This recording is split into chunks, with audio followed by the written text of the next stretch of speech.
They say in life that timing is everything. Just ask the Mercedes Formula One team.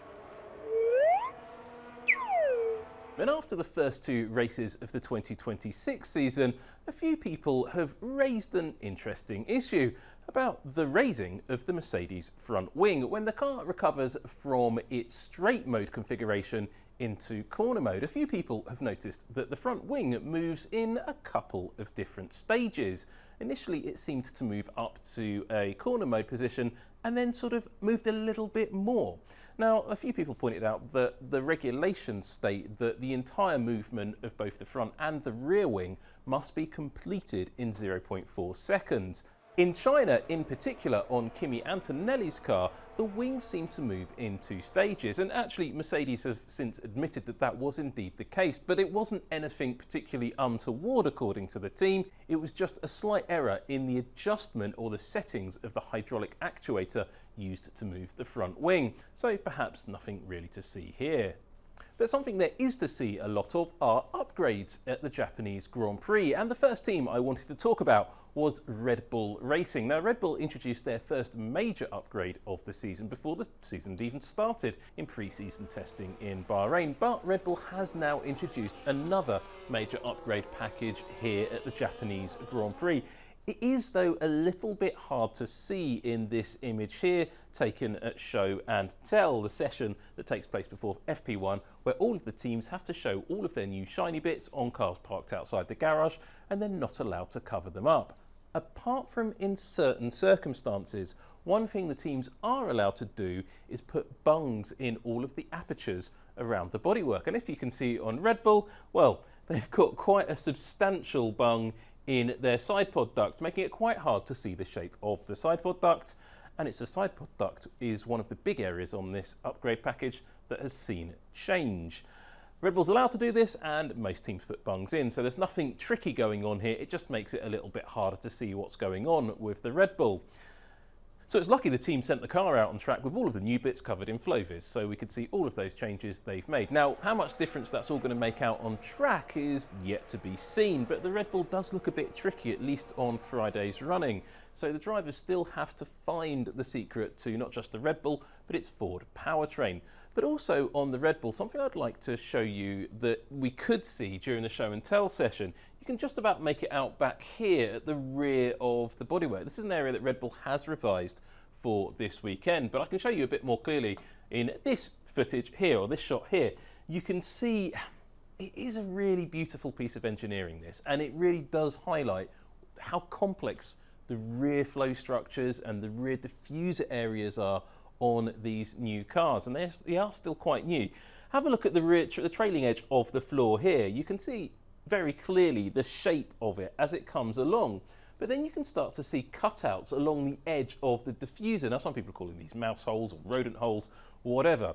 Well, this rodent hole has, well, it's not a mouse trap, but it has some really interesting aerodynamic element added on the inner edge of this section, the inner edge of this aperture, as Red Bull is managing that airflow around the inner edge of the front wheel. I think without my drawing on it, it's quite clear to see what they're doing here, and it's absolutely beautiful and will take a huge amount of work for other teams to copy, but every team's going in different directions in this area, and I absolutely love it. We still haven't got that consensus of engineering or even anything close to it. I think we're still evolving these cars in so many different directions that it's, well, it's just really hard to work out who's got the right idea, and I think Red Bull themselves are just still trying to work that out for themselves.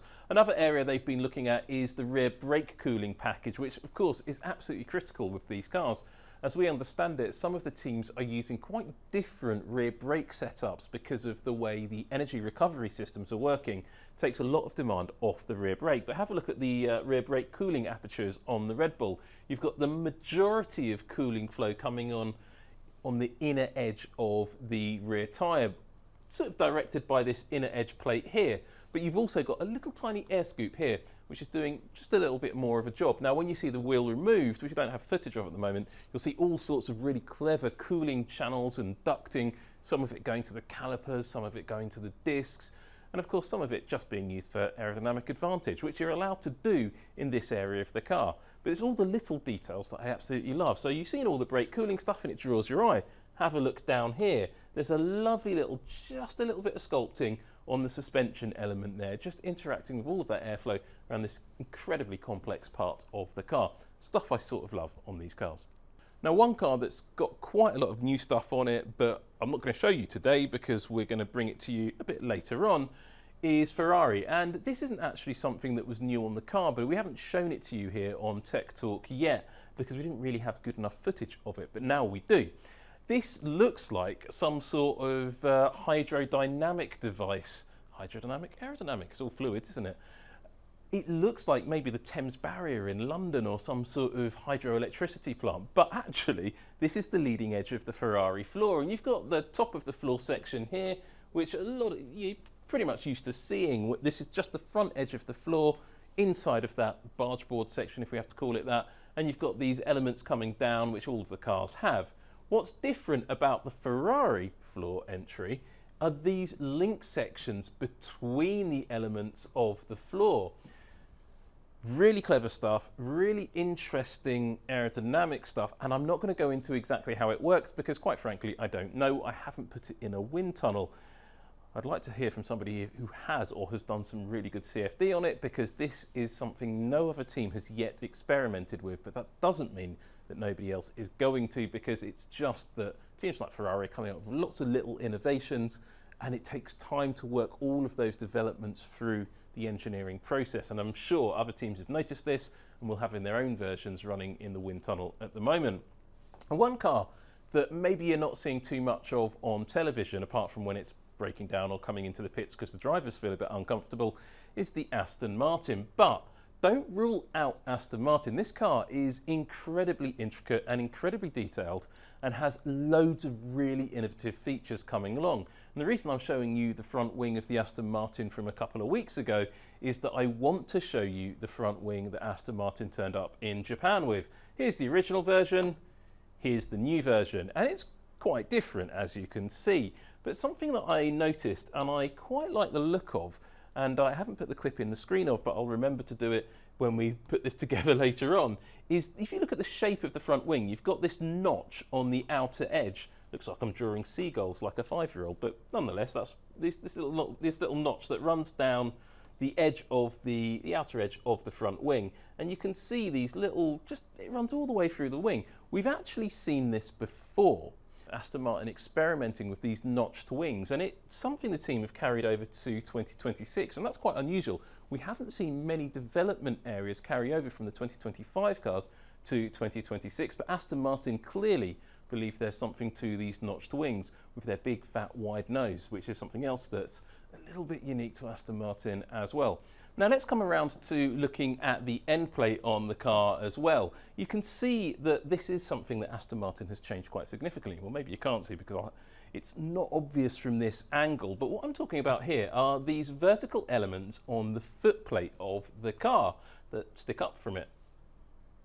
And these elements are quite new to Aston Martin, but we've seen these vertical elements on cars like the Cadillac, which has 2 of these. But from this angle, you can't really see why I'm quite interested in this. But when I bring it around to this angle here, you get a slightly better look. So underneath this sticky outy bit that comes out from the upper end of the end plate, you've also got this vertical section that's got a very outwashing profile on the footplate. That's new for Aston Martin for this race. But what's different, and what nobody else has tried so far, is this triangular section, which almost has an inwashing sort of appearance to it, doesn't it, on the footplate as well. That's brand new for Aston Martin for this weekend. And you can see, when you take it off, you can sort of see that it almost looks like the airflow on this side is going that way, and then this is trying to bring the airflow like that. Very clever, isn't it? Mucking about with air particles, and you can't see it because it's invisible. But trying to work out exactly what Aston Martin are doing around this end plate area is something that every other team's going to be trying to work out for themselves, because this is a very complicated car. Very sophisticated, and Adrian Newey is, well, it's fair to say he's pretty good at designing racing cars, isn't it? Even if this car isn't near the front, it doesn't mean that the front of this car isn't near the front of all the other engineers' minds, because there are some interesting details on it, and Aston Martin are clearly continually developing this car, even if Honda's fixes to improve the vibration or protect the battery against the vibration in races isn't fully all that power unit needs, and the car is still, as we know, a bit overweight. it doesn't mean that there isn't a lot to see on this car. And I haven't finished with the Aston Martin actually, because I wanted to look at the rear floor. Now this is an area that hasn't changed massively for the Japanese Grand Prix, but due to the sunlight in Suzuka, I get to show you just the trailing edge of the floor quite neatly, and look how squared off it is. Now a lot of teams are running almost vertical elements or extra decks just above the rear edge of the floor like this, which sort of Ferrari have got stuff like that. Cadillac, I think, were the first with it. Alpine's got a little device there. But Aston Martin just has this very squared, almost a complete right angle at the back of it. But they do have a more elaborate section on the inner edge of the rear wheel. Nicely sculpted and with all of these slots and slits and bits and bobs along the edge of the floor. Very nice to see, and it's just a very good view of it in that sunlight. So I thought I'd show that to you as well. And that's the nature of these sessions. As you come into the free practice sessions, you get to see bits of the car that you wouldn't normally get to see, and some bits that are quite hard to see. Take a look at Godzilla's car here, sorry, Haas's car here, the one with the Toyota logos all over it and that of a giant fictional lizard radioactive thing. Anyway, I really like those films. And this is the Haas nose. Now, Haas have actually changed the front wing active aero actuator at the front of the car. Can't you see it? No, it's right there. I mean, it should be really obvious. You can, no, I can't see it either. So you have to come down to a different angle, and the area of the car we're talking about here is just here underneath the tip of the nose, and it's quite hard to see, and it features on a lot of cars in this area. And Haas have actually reduced the size of this actuator to improve the aerodynamic flow over the car, but also they've worked out that actually maybe it didn't need to be as beefy as it was. I'm sorry, I'm hearing that that's not clear enough. All right, how about this? Slightly closer view for you. You can see the actuator there. I'm making them laugh in the back here, and I'm just mucking about again, aren't I? Come on. But you can see how the actuator works. It's actually a really complicated hinged sort of structure. But you've got to think about the loads that are going through these actuators. It's no wonder that Mercedes may have had a little bit of a problem with their hydraulics, because if you think how much force, downforce, these wings are generating, then you've got to hang that through a really tiny bit of metal and make sure it does everything in the exact correct way, with the exact correct angles, no real sort of scope to flutter around because that's going to destroy your aerodynamics. Yeah, these little devices, I'm really looking forward, and this is going to sound a bit wrong, but I'm looking forward to some drivers having a few little moments out on track this season, maybe breaking a few nose structures so we get a really good look at how these actuators are put together, or perhaps some nice team letting us play with one in the studio. Go on, you know you want to. And moving on from Haas, but staying on the topic of actuators, this is Alpine's normal rear wing actuator to put the wing into straight mode. There's been a lot of discussion about the way Alpine moves its rear wing, because it's completely different to every other team. They drop the wing down in a very different way. Audi have sort of started to do the same, but everybody else does theirs in a sort of old DRS style of opening the wing. Alpine drop them down. But what I'm actually looking at here is the actuator shape itself. Keep your eye on that. Then take a look at the new version of it. Basically the same, isn't it? Apart from the addition of a winglet on the back of it. Now, this is an area of aerodynamics that no team has yet exploited, and I think Alpine, looking at how small this is, I think Alpine have probably found a very small area of freedom in the technical regulations that allow probably one of the smallest little winglets to be installed on the car. Actually, when you look at it from behind, you can actually see the shape of it quite nicely here. And it is incredibly steep. It's vertical at the back section with a little lip at the top there with two little end plates. This is a fascinating little device. Now, I wonder, is it to do with just smoothing out the airflow around the actuator and that rather messy mechanism that you have there? But look, the rest of the mechanism underneath it is still quite fully exposed. So I think this might be to do with generating a little bit more rear load, just getting a little bit more out of it and extracting every single tiny detail that the regulations allow. And the reason you're seeing developments like this on cars like the Alpine is that because of Alpine's performance in the 2025 championship, well, they've got the biggest wind tunnel and CFD allowance of any team in the field, which allows them to explore areas where some of the bigger teams like McLaren, who've got the smallest allocation, simply can't spend their testing allowance on devices like this because they simply just don't have enough to do that. So Alpine is doing this, and perhaps teams like McLaren, Red Bull, Ferrari, Mercedes at the front of the field will take a look back at some of these devices on the Alpine and the Aston Martin and some of the other cars get their ideas together, pick out what they think the best ideas are, and go and copy them, the ideas that they think are going to work. So you let other teams almost do the research and then sort of have a look over the shoulder and copy their homework ever so slightly. You can't copy directly, but you can take inspiration from it. And one team that's got inspiration from every team on the field is Cadillac. Now, Cadillac has had an interesting start to its Formula One career, and I actually think a really encouraging start. While the car is still somewhat off the pace, it's fair to say, it's on the grid and it's qualifying for Grand Prix, which new teams in Formula One don't always do.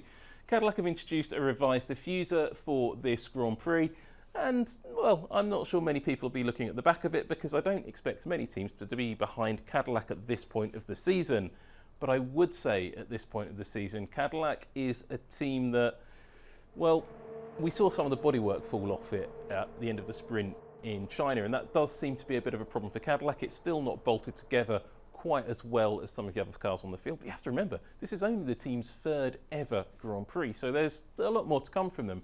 But when that bodywork did come off, it did look like some of the arrangement of some of the cabling, some of the wiring looms, looked a little bit messy, it's fair to say. But these cars are incredibly complex, and just to get the car on the grid is a massive achievement. But the fact it does look a little bit messy in some ways is actually quite encouraging, because it means all of that tidying work, I mean, this is real performance development work, even though it's just tidying up, it's going to make the car lighter, it's going to make the car more reliable and more efficient. Those tiny little details all add up to making a faster car, and that says to me that Cadillac have a lot of work to do, but all of that work is the sort of work you expect them to do, and that could see them move forwards in pace quite a lot as the season goes on. So quite encouraging from Cadillac, and lots more developments coming from this team, I think, as the season goes on. In fact, a lot more developments going on from everybody, with a slightly unexpected break in proceedings, leaving most of the teams off to have a think about spring break and then head to Miami. I'm not sure that's the way it normally works, but anyway, that's the way Formula One's doing it this year. Miami's a sprint. Canada's a sprint, and then you get Monaco, which is one of the worst tracks in the world to bring upgrades at because it's one of the best tracks in the world. And then we all arrive in Barcelona, where I think we're going to see a huge amount of technical development.